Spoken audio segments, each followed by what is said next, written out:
Okay, my name is John Christmas, and thank you to Brussels Press Club for inviting me to do this. Um, I'm presenting my book on the screen right now, but this is about a news issue, although I do have a thriller novel published about this book, about this issue. I co-authored the book with William Burton McCormick. It's called KGB Banker, and the publisher is Sunbury Press in the United States. Essentially, I've been fighting against Russian mafia money laundering in the European Union since 2004, when I blew the whistle against my employer, Parex Bank of Latvia. However, my efforts have been mainly blocked by the Latvian government, auditor EY, the European Bank for Reconstruction and Development, or EBRD, Eurostat, and the European Central Bank, or ECB. Since the threat of the Putin regime has gotten progressively worse every year and really is at a climax right now, I think it's the time for people to wake up with what some of these institutions are doing, which support his money laundering activities in Europe.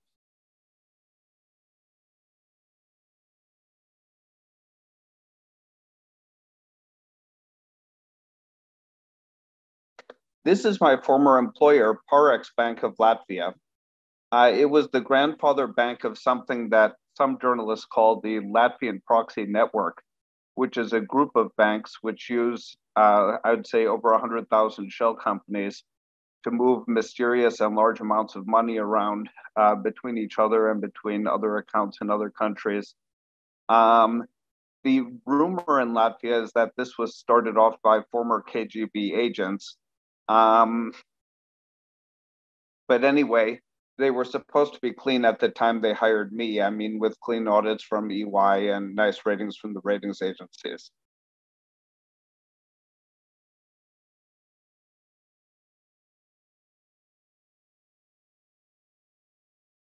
I started giving evidence to different institutions in 2004 that the bank was a pyramid fraud with fraudulent lending, first to the auditor and then to the ratings agencies, then to the Latvian government, and then to other governments.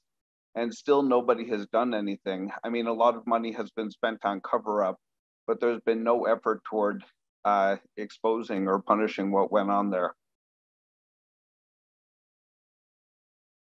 This document, which came out after my whistleblowing, alerted me to the scale of the problem. This is from the Spanish court in the Tambovskaya mafia trial. People who read about the history of the Putin regime hear a lot of theories that this mafia was the original base of his power before he then went on to take over Moscow as well. It turned out in this Tambovskaya mafia trial that the two main people who were identified by Spain as being the main money launderers for this mafia were both using platform accounts at Parex for their money laundering. Thus, we have a connection straight up to Putin from this bank.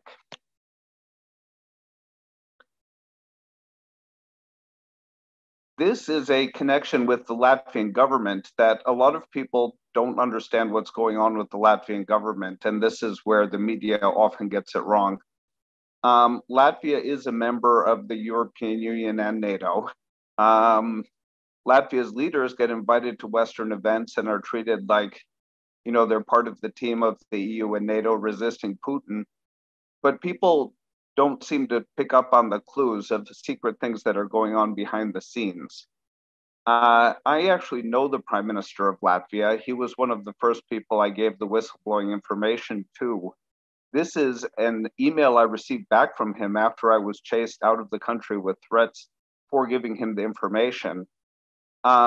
He knows what's going on. He won't talk about it, but it's evidence that he knows what's going on.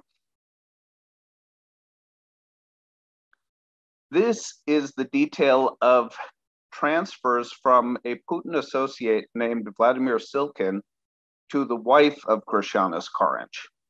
Now, I also know because she's a doctor in Riga, and that actually was my doctor. So she was aware that I had given information to her husband, and as a result, got chased out of the country. and afterward, it appears that she received 6 million euros. This is something that for sure should be not only all over the Latvian press, but it should be in the international press. I think for the European Union and for all of the NATO states, it should be interesting, this possibility that the prime minister of one of the EU and NATO countries is working for Putin.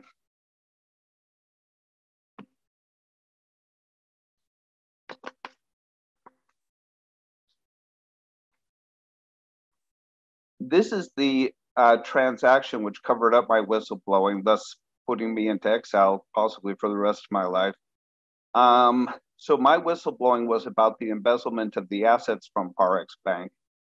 Latvia invited the European Bank for Reconstruction and Development to do a due diligence on the bank to show that it had not been looted, because some people thought it had been looted. There was even a riot in Riga because a lot of people thought that the bank had been looted because of its reputation as connected with Russian mafia.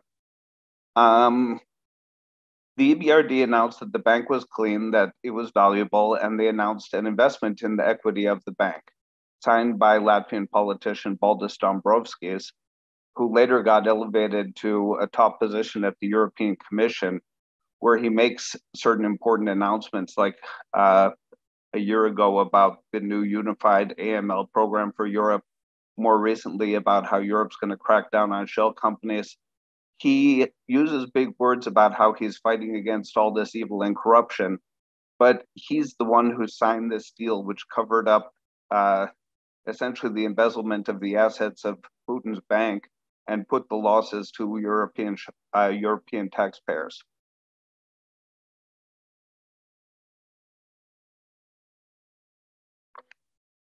This is a letter that came from a series of actions I undertook in 2014.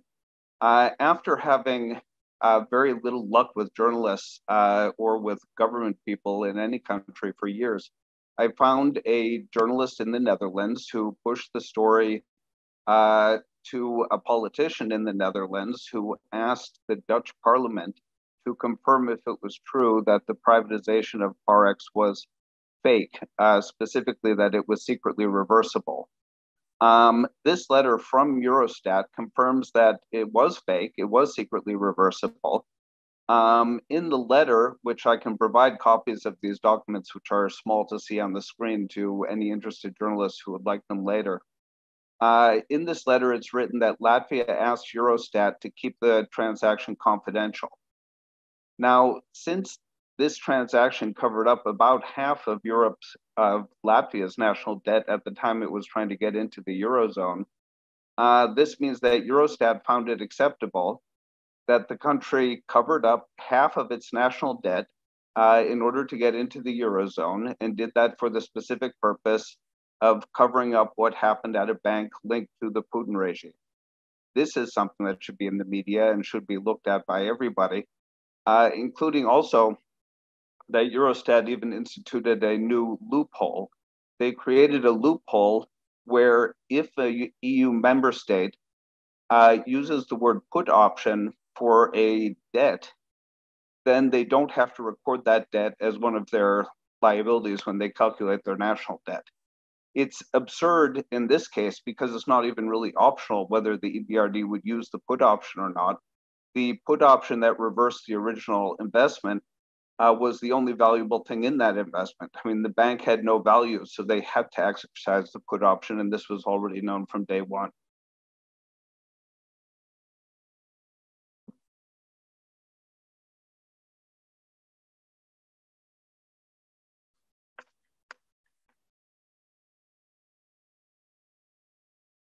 So while the Latvian politicians, before the EBRD deal, they were mostly blaming the United States for the collapse of Parex, which was totally false. After the EBRD bailout, they started blaming Sweden, which was also totally false. While this was going on, some interesting revelations came out. One was about a transfer. It was the largest known false transfer so far that's been discovered from Parex Bank. Parex Bank made a loan. They booked it as a loan, but it was just a transfer of money with no collateral that was never paid back. to a certain Russian individual named Eduard Kudanitov. That guy's name is going to come up again. Here we have a picture of one of the spin-off banks, or one of the banks that received some of the people and business from Parex, Ūkio Bank in Lithuania. This bank was caught making large transfers from an oligarch named Karamov, Suleiman Karamov, to a person named Sergei Roldugin, who was a cellist from Russia. It turned out that this cellist from Russia was a longtime friend of Putin, and a lot of people speculate that why Karamov and other oligarchs were paying large amounts of money into his account at Ūkio Bank is because he was fronting for Putin.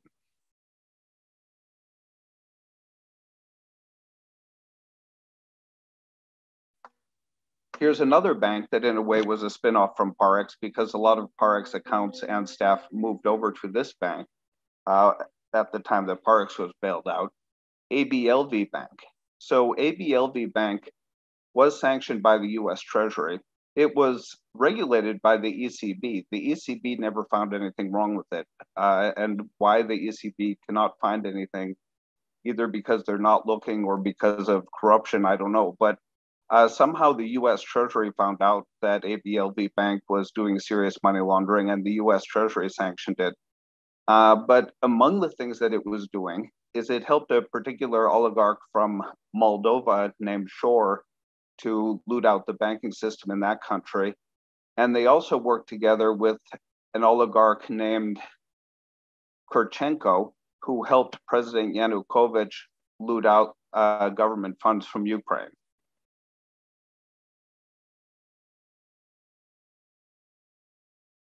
So now we get to the third and final important successor bank to Parex, Citadele Bank. So Citadele Bank is claiming to be clean.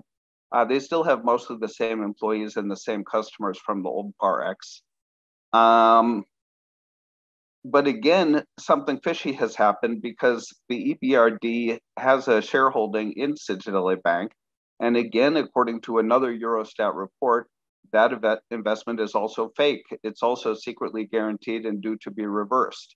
And this becomes all the more scary when considering that ABLV Bank, which is liquidating now after being sanctioned, is liquidating by selling its loan portfolio to Citadele Bank, which implies that there could be fake assets in that loan portfolio, which have been covered up for years, even could have been from the old Parex Bank.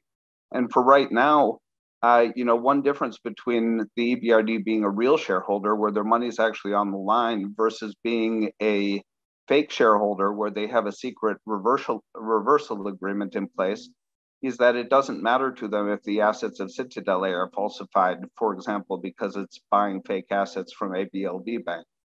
So we don't know yet what the financial damage will be, but this just is an example of why it's important for a bank to have real shareholders, not fronts who you temporarily pay to say that they're shareholders.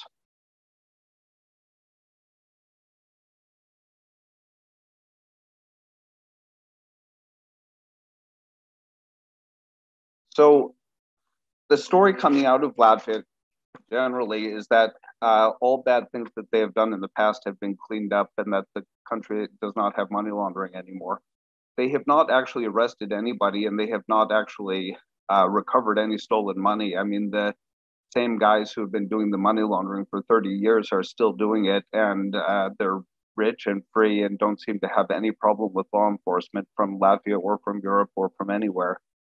But this shows how this system, which I became whistleblower against, not knowing the scale of it, connects up to the highest levels of the corruption of the Putin regime. These are two yachts that were recently arrested. The one on the left is Suleiman Karamov's yacht that was arrested in Fiji, and the one on the right is Vladimir Putin's yacht that was arrested in Italy. Now, both of them are claiming not to own these yachts because the name of the individual on the yachts is Eduard Kudanitov, who is the same guy from my earlier slide, who was the largest recipient of a false loan from Parex. So somehow that guy Kudanitov, and also the other guy who was tied in with Suleiman Karamov as well, the cellist Roldugin, those people appear to be the fronts for Vladimir Putin, that this money is getting, the money starts off in a European Union bank in Latvia or Lithuania. It goes to a front person for Vladimir Putin. The bank collapses because of looting. The looting is partially covered up by the EBRD, which they did in the Ukio Bank case as well. And we're stuck with the tab for this.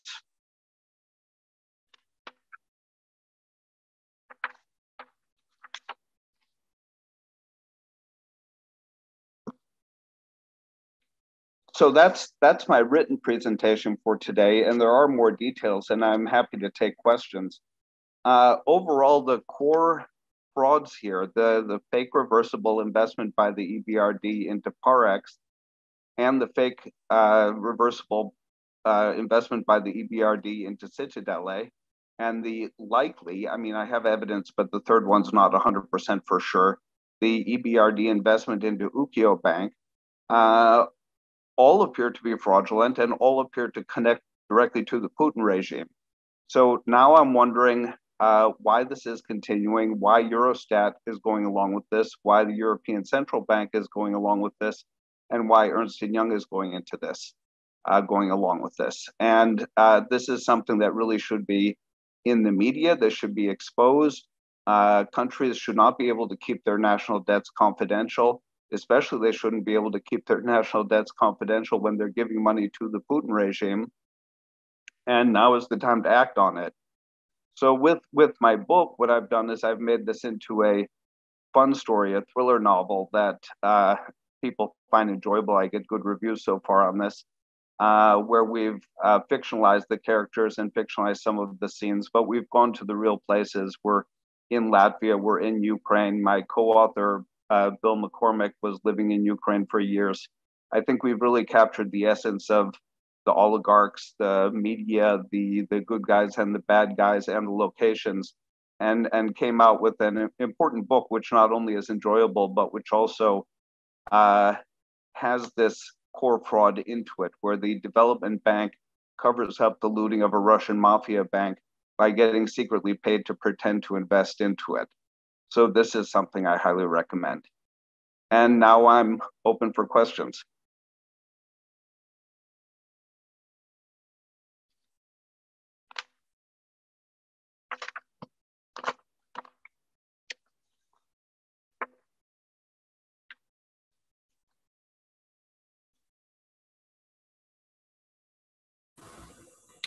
Hello, can you hear me? Yes, hello, Robert. I can hear you. Yes, I'm in Canada. I'm wondering whether you found in your thank you for an overview of what must be a mountain of material that gives the basic points. I'm interested to know in your long and deep research in this particular matter, have you found European NGOs to have any role either in conduits for money laundering or in reputation washing for those accused of money laundering? Well, there are certain tricks that Russian intelligence plays. And setting up NGOs that look like they're doing one thing, even though they're actually doing the opposite thing, is for sure an issue. Canada, by the way, is an owner of the EBRD, and Canada is fully entitled to ask the EBRD for an explanation.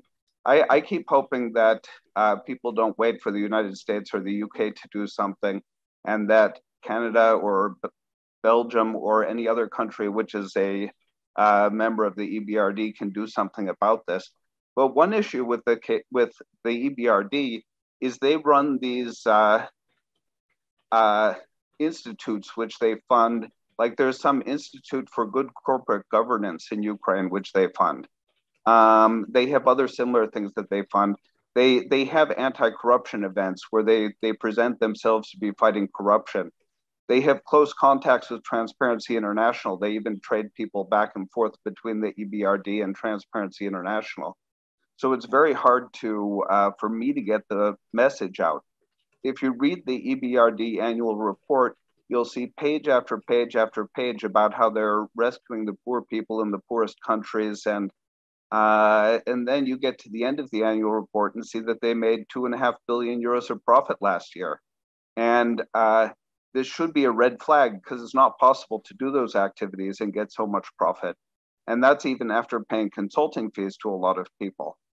The main one in the United States that I have tied into this is the Atlantic Council, which on a couple occasions has written articles that contradicted things that I was saying. Like, for example, they were supporting Valdis Dombrovskis in Latvia. They were supporting, what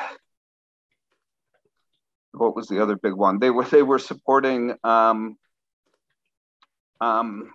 the EBRD as well with certain things that the EBRD was doing in Ukraine.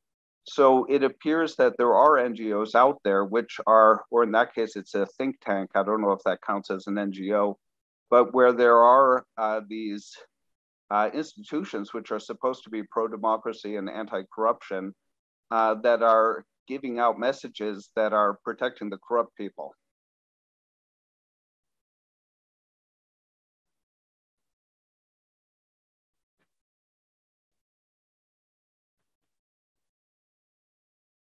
Hello, John. Nice to see you again.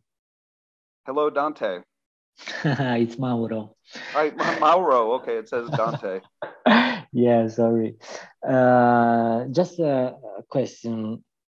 How the war in Ukraine is affecting the presence of oligarchs in Latvia, and how this war is affecting the choices made by the Latvian government in financial or military stuff? Well, first I want to say congratulations to you. Mauro Caterina is the, I believe, the first journalist who, figured out about this fraud and got some articles published in Italy about this fraud. There were a couple others after, but you were number one, the first one who realized that what's going on in the media in Latvia is not really the truth, and that it's good to dig deeper into the story. There have been several sanctionings which I welcomed, and they did not sanction any more of the Latvian oligarchs, but they did sanction several oligarchs who are connected with Parex Bank. 3 of them are Mikhail Friedman, Piotr Aben, and Victor Vekselberg, all of whom had close relationships with Parex, and all of whom are on sanctions lists now.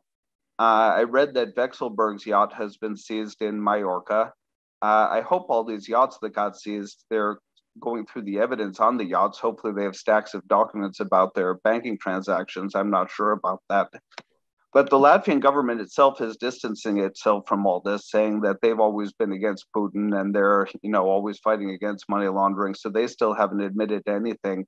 And they are sending some support to Ukraine. I mean, it's less than the amount of money they helped to steal from Ukraine. So there still is a net loss to Ukraine. But I was happy to see certain people on the sanctions lists who are connected with Parex. Just another very fast question, because actually I'm writing for another newspaper called Eurovox, and I will contact you during the next week because I'm actually in Poland, but I'm planning to go in Riga during July. And I will ask you, what's the situation actually in Latvia about this financial fraud that you exposed? I mean, do you have any evidence that Latvian media are still interested on exposing this situation, or there is any attitude on try to expose again this matter? Well, I can say with Latvia, the situation is still very bad. My whistleblowing is not in the media. this 6 million euro transfer from a Putin associate to the prime minister's wife is barely mentioned in the media, and there's no law enforcement response to that. So the whole EBRD thing was actually made into a state secret. I mean, they admitted that when they reversed the first one, and the second one also appears to be a state secret. So they're trying to keep the reversible privatizations out of the media by threatening to prosecute anybody who makes an article about these things. Mm-hmm. So that's a worrying trend in Latvia. And then another worrying trend in Latvia, and this is not from years ago, but it's from right now, is in the last 12 months, I've had 3 different activists contact me saying that Latvian police officers visited their houses and told them to stop sharing my Facebook posts. So the attitude in Latvia clearly is continued cover-up for as long as possible. Another thing you might be interested in, because it's much bigger than Latvia, is there's a bunch of other countries where I've discovered that the EBRD is doing something which could be similar. I mean, they still have this stake in Šiaulių Bank in Lithuania, which is the former Ūkio Bank. They still have stakes in Bank of Cyprus, which is connected to Putin's money man, Viktor Vekselberg. They still have a stake in Ameria Bank in Armenia, which is controlled by Putin's money man, Ruben Vardanyan. One of the purposes of all of these appears to be getting United States dollar correspondent accounts, because banks that are moving a lot of Russian money generally cannot get USD correspondent accounts. However, they made exceptions for those. And it seems to be because the EBRD is there, and the EBRD is assuring everybody that the bank is being run cleanly. But how can it be run cleanly if guys like Vardanyan and Vekselberg are still involved there? So for sure, I can come up with new things for you and new angles and even new countries. And this fraud has not gone away in the years since we met. It gets larger every year. Thanks, John. I will get in contact with you next week. Thank you, Mauro. Have a nice day. I have to go. Thanks.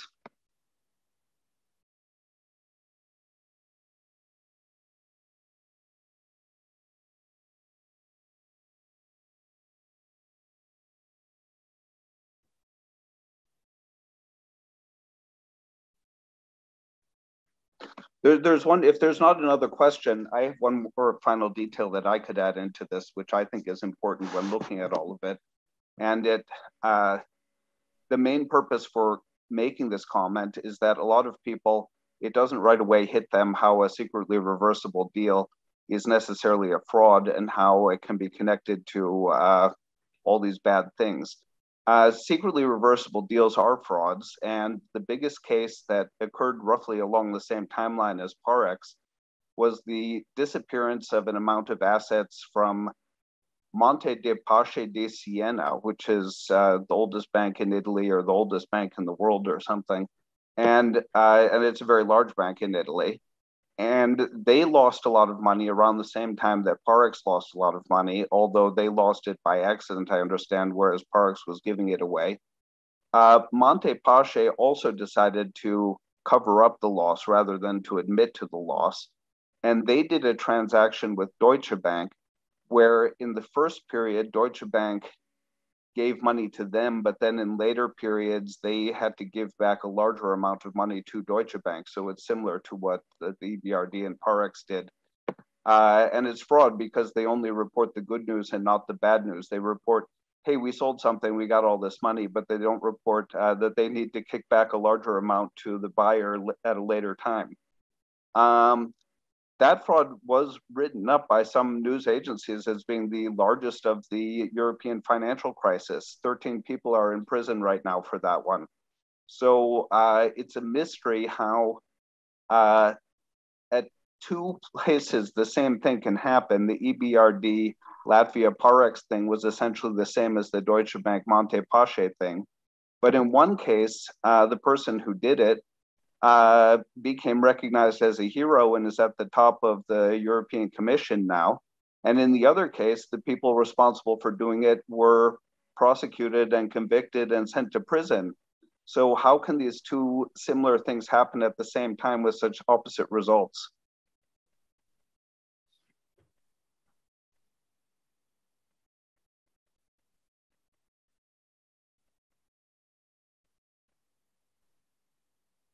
If there's nothing more, I'll say thank you for your attention. I hope that a lot of people will see this. I hope some journalists will follow up with articles. And if you want to ask for questions from me on any details about this, or maybe angles how it connects to your country of interest, because it does connect to a lot of countries, please feel free to contact me, john_christmas@hotmail.com.